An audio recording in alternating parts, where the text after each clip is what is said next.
All 18 Enchanted cards have been revealed for Shimmering Skies, and we are so excited. Y'all, these cards are gorgeous. So we're going to go through all of them today, show you what they look like. We're going to pick our top 3 each, and at the very end tell you which one of these are our chase cards. So buckle up, it's going to be a fun ride.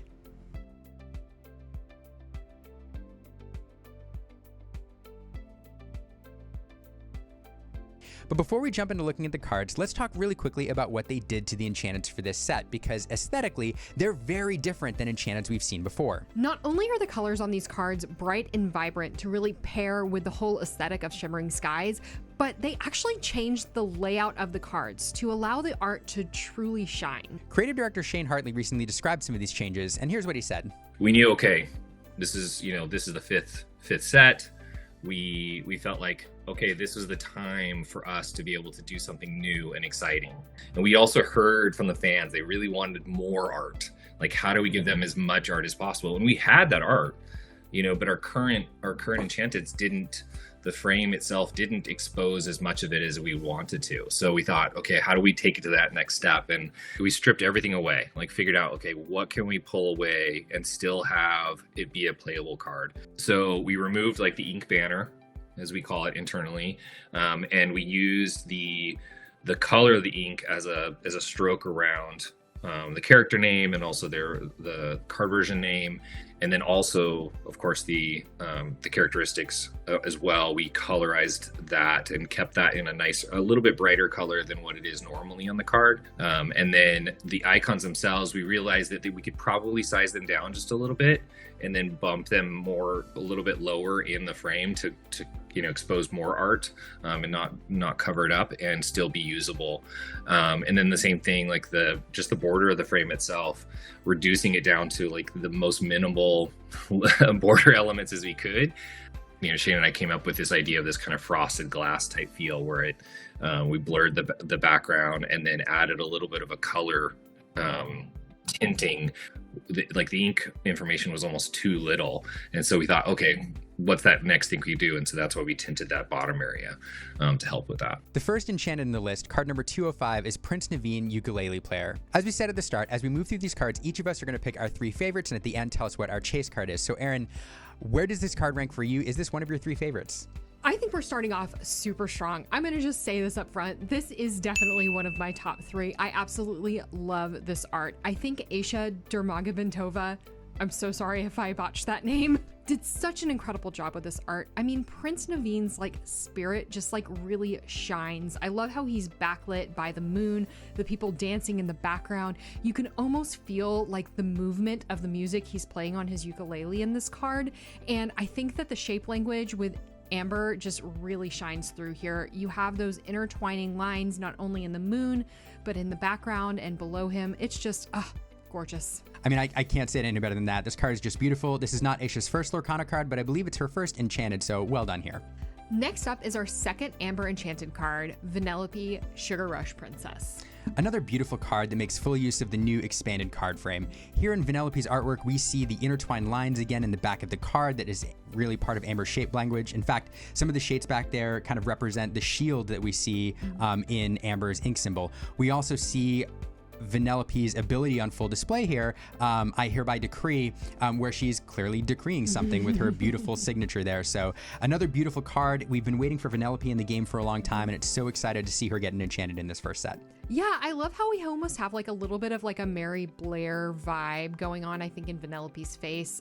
It's a beautiful portrayal of her. Love it.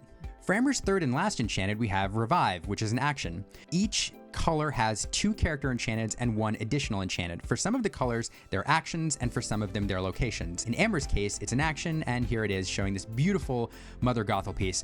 I don't know about you, Aaron, but I absolutely love this art. This style of it is great. Aisha is back at it with this piece. I'm starting to notice in her work the textural elements of her brushstrokes. It's really, really interesting and something that we don't see in traditional Lorcana cards. And so this is just another illustration of how Enchanted artwork is really shining in the set, and they're doing some new and different things with the artwork here. Yeah, definitely pay attention to the background in this card. Because Mother Gothel is kind of small in the middle, you can see what they're doing with the textures in the background in the card. You're going to see this kind of style and these colors replicated through a lot of different enchanted cards, some of which are more prominent and some of which are a little more muted, but this is a perfect example, this card, of what they're trying to evoke with this set. Aaron, is this in your top 3? I don't know if it is in my top 3, but it is definitely close. All right. Well, now we've got one in the top 3 from Amber. Let's move on to the next color. Moving on to Amethyst, we start out with Archimedes' Electrified Owl. When this card was revealed, Lorcana fans went absolutely nuts because we haven't seen an enchanted card like this before. The vibrancy of the colors, the way Archimedes is presented lit up in the middle with his electricity showing, it's just amazing. It really captures Shimmering Skies. You have little lore pips in the background serving as stars, and overall this piece is just wildly good. I'm willing to bet that this is going to be a lot of people's favorite card for the set. This is Andrew Thompson's debut Lorcana piece, and he has set the bar real high for himself. I cannot wait to see what is to come from this artist. Yeah, this card is emblematic of his style. Take a look at his website. He sells some really cool playmats. Next up in Amethyst, it's Olaf, Happy Passenger. This card is brought to us by veteran Lorcana artist Alice Pizzoni, and she is back at it again. I think one of my favorite pieces about this card is, yes, it's an Olaf card, but he's not the only character that we see here. You get to see all 3 kind of versions of snowmen from Elsa in the movie, and it's just really great. I also love Alice's line work in this card. You don't see kind of that traditional line work. It's like almost purple or like feathered away. I don't know. I'm not an artist, but it's super cool. I love how all of the snowmen are portrayed here. That's true. It's a tall task to bring color to white, color to snow, but Alice has done it here, showing us white snow color characters, but with pops of color, and Olaf is just delightful in the center. It's a great piece. I have to say, I think this is my second top 3 card. Yeah, number 2. Still haven't reached one of mine yet, but it's a beautiful piece. And for the non-character Amethyst card, we have Finders Keepers. Now this is a new action that a lot of people were excited about. It's 5 cost to draw 3 cards, and people surmised that it would see a lot of play. And apparently the Ravensburger team agrees, because here we have it in enchanted treatment. This is again a beautiful card which shows a scene from Lorcana, Iago carrying the lamp all the way to the luminary in the background while fireworks go off around him. It really is fantastic. Rachel Elise is a wonderful artist, and you mentioned Mary Blair before, Aaron. Rachel Elise's artwork really evokes Mary Blair. She has one other Lorcana card, Seldom All Day Seem, which is a beautiful card reminiscent of the Cinderella art style, and it's wonderful. So great to see her with an enchanted piece here. It is a beautiful card, and one that I love. Yeah, getting to see kind of a landscape here almost, but not in a location card, I just really love. I love her treatment of how she's dealt with the Grand Illuminary, and just, again, the colors, the line work. I mean, just across the board, beautiful cards. Must be scary flying around all those fireworks, though. Yeah, I can imagine that would be, quite terrifying. Now we're on to Emerald with our first character, Clarabelle, Light on Her Hooves. Clarabelle is new to Lorcana during Shimmering Skies, and I'm loving to see some of these more obscure classic Disney characters, which I would classify Clarabelle as. Natalie is back at it again with this card. I think she's doing an amazing job portraying movement, both here and in her Vanellope card. And I love that you're kind of starting to see the characters more in the world of Lorcana, rather than depicted just staring straight into kind of the camera. They're really just immersed in the environment, and I think Natalie did a great job portraying this. Yeah, it's a fantastic piece. Clarabelle is here really enjoying herself at this party, enjoying this dance with her eyes closed. It's a great piece. Maybe she's one of the background dancers in the Prince Naveen card. Ooh, interesting. Our second character in Emerald is Scar, Vengeful Lion. This card is fantastic, and I need to talk about the artist here because Dominic Meyer is an experienced TCG artist who does a lot of work for Magic. Dominic's style and color palette is a welcome addition to the world of Lorcana here, and it's applied very well to Scar, who's looking evil, looking vindictive, looking vengeful, with all of the green lines swirling behind him. Green, a color that often means evil in Disney language, and we see the shape language of Emerald here. It's a wonderful piece, and I know it's a lot of people's chase. So Liam, I'm wondering, you being a fan of Magic art so much, would you have pinpointed Dominic as a future Lorcana artist when seeing his Magic cards? No, honestly, I wouldn't because his style is so unique, but it's a perfect addition to the set in Shimmering Skies because his use of color in his other work definitely lends itself well to the Enchanted cards in Shimmering Skies. That's awesome.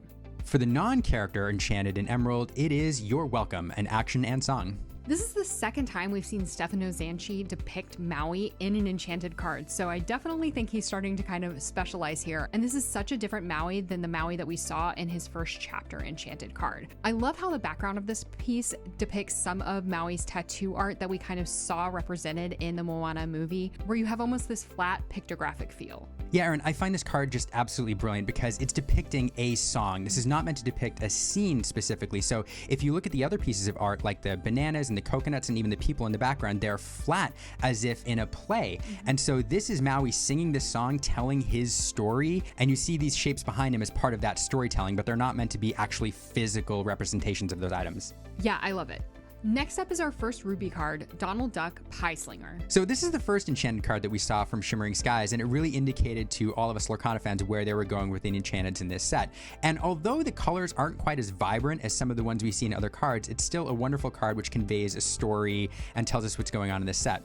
You know, artist Lauren Barger once has this quote that says, in illustration, a single image bears the weight of narrative, meaning that you have one image to tell a story and show us what's going on. And here we see an incredible story with this food fight going on in the background. Donald Duck has strapped this pan to himself to use as a breastplate to protect himself. And here he is standing up with a pie, getting ready to throw it. And it's just a really fun piece, which evokes the feeling of this set. And bears the question, what is going on? How did the game creators decide that we were going to have a food fight in the world of Lorcana? I feel like it's so random, and I just have to know what the backstory was from a game creation perspective. How did it start? I know. Why was somebody like, let's have a food fight? We'll figure it out. Next up, another Ruby character, Robin Hood Sharpshooter. Liam, what do you think about this card? I mean, I absolutely love this card. Here we have Robin Hood doing a double shot. He's participating in some sort of contest here in the Shimmering Skies world where there's this party going on in the background, and clearly demonstrating his skills. I love this card so much. It has Lisa Frank vibes from the 90s. It's reminiscent of that art style, I think. And Robin Hood is a character I love, I know a lot of people love, and oftentimes he's depicted seriously because in the movie there are a lot of serious scrapes that he's in, but here you see pure joy on his face as he participates in whatever contest is going on. I don't know, this card is just wonderful. This is definitely one of my top 3 in the set. Wow, it took us all the way to Ruby to get to your first top 3? Yeah, it's one of my favorites. Next up, for the non-character Ruby card, it's Radigan's Party's seedy back room, our first enchanted location for this set. I think it's cool to see Radigan's party, but depicted in the world of Lorcana. It wasn't necessarily this bright and vibrant scene in the movie, but they've really overlaid these colors to bring the vibrancy of Shimmering Skies and to have it really match this set. Yeah, I do think that this art suffers a little bit from the small card frame because to depict a party and depict Radigan's lair, you have to show a lot of detail. You have to show a number of different people there. You have to show a scene, what's going on, and it's really, really hard to see, I think, on the small card frame. I would love to see what this looks like in a print or a playmat because there's so much beautiful detail and color here. I'm just worried you're going to lose it a little bit on the Enchanted card. But Rachel Elise, the same artist who did Finders Keepers, the card with Iago and in Amethyst, did a fantastic job here, and can't wait to see it in person. Yeah, you can really tell that she's found her home in these like landscape pieces. Next up, we're on to Sapphire with Mufasa, ruler of Pride Rock. This is just a beautiful card. It's a card that a lot of people are excited for in this set, and the card art from the non-enchanted is actually beautiful, and people are excited about that. So to see it here in its enchanted form is just fantastic. And the artist Joachim Van Gool is no stranger to Lorcana, with bringing us a ton of different cards so far, so it's fantastic to see him get to bring this Mufasa to us in enchanted form. One of the things I love about this piece is we get to experience Mufasa in his happy, satisfied, ruler state. We lose him very soon in The Lion King, and so to get to see him here, just happy, enjoying life, is fantastic. Yeah, I'm really hopeful this card sees play in the competitive sphere because I would love to see some of these enchanted cards on tables at future Lorcana challenges. Yeah, absolutely beautiful. For our second Sapphire character, it is King Candy's Sweet Abomination. On our recent live stream, creative director Shane Hartley actually talked about how at the beginning of Lorcana, they were using a lot of the ink colors in the art of the cards. So Sapphire cards, you would see a lot of blue conveyed in the cards. I love that they're starting to really stretch themselves away from that. Primary color in this art is red or ruby, but you still know that it's a Sapphire card by these kind of swirling lines in the background. And so I'm loving kind of seeing this juxtaposition. King Candy really gets to shine in the middle of this, and I love seeing this form of King Candy represented in this card. Yeah, I mean, this is a perfect example of how to take advantage of the full card frame. We're getting to see King Candy, who's a rather big character here, from a distance and taking up the whole card. And what a malevolent look on his face as well. very creepy. Yeah, fantastic card. And for our non-character Sapphire card, we have Action Royal Tantrum. I love this card. I love this card so much. You know, talking earlier about how a single image bears the weight of narrative, that's what's going on here. You have Prince John in his quintessential form, throwing a fit on his pile of gold, kicking and screaming, the sandals flying off. We just have this beautiful scene here. It is, I don't know, it's perfect. It's everything. I love it so much. I love how the lighting is done on the gold itself. It gives it this really shimmering effect. I cannot wait to see this card in foil and just how all of the gold shines. Yeah, I know it might be kind of odd to pick an Action as one of your top 3, but this card is definitely one of my top 3 enchanters in the set. I really love it. Okay, so we are now 2-2 with our favorite top 3s. Yeah, I just love this card. Next up, we're into Steel with Snow White Fairhearted. Snow White depicted here as the girl boss that she is, the original Disney princess in her power stance. Ugh, I just want to be her when I grow up. I love that we got to see Snow White as a knight. A lot of these Disney princesses are getting this knightly treatment, and Snow White definitely deserved this moment in the spotlight. I really hope we see play with this card because I think she's just so powerful here. I love how she's just in the center of the frame, no frills around her. She just really gets to be the spotlight. Yeah, I really do love this card. And as you pointed out, she is the boss. We're angled up looking at her, as she is the hero in this particular card. She has one of her bird friends with her, but the colors here are a little more muted than we've seen in other cards in Shimmering Skies. And I think that's part of Steel's identity. It tends to have more muted colors in the artwork. And so I think that's where we see Steel coming through a little bit. Although if you look really closely at the tip of her skirt there, billowing in the wind, we do see a variety of colors there. Some red, yellow, blue, kind of evoking a rainbow, kind of that Shimmering Skies feel. So I think this card is beautiful. Honestly, I love this card so much. This almost made my top 3, but it was edged out just barely by our next card. Let's get to it. And for our final enchanted character, we have Arthur, King Victorious.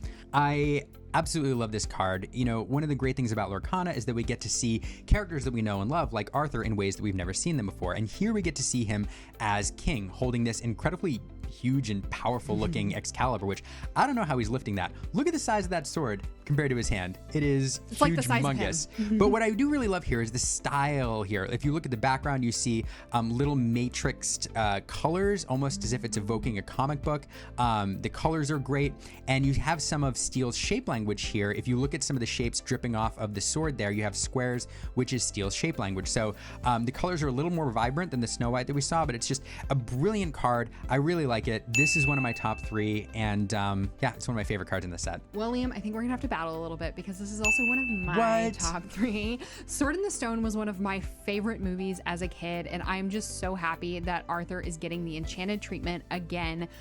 Anytime he has an opportunity to shine, anytime any of the Sword in the Stone characters have an opportunity to shine, it just makes me so happy. And for that reason alone, it is in my top 3. I also just love the art as well, but love Arthur.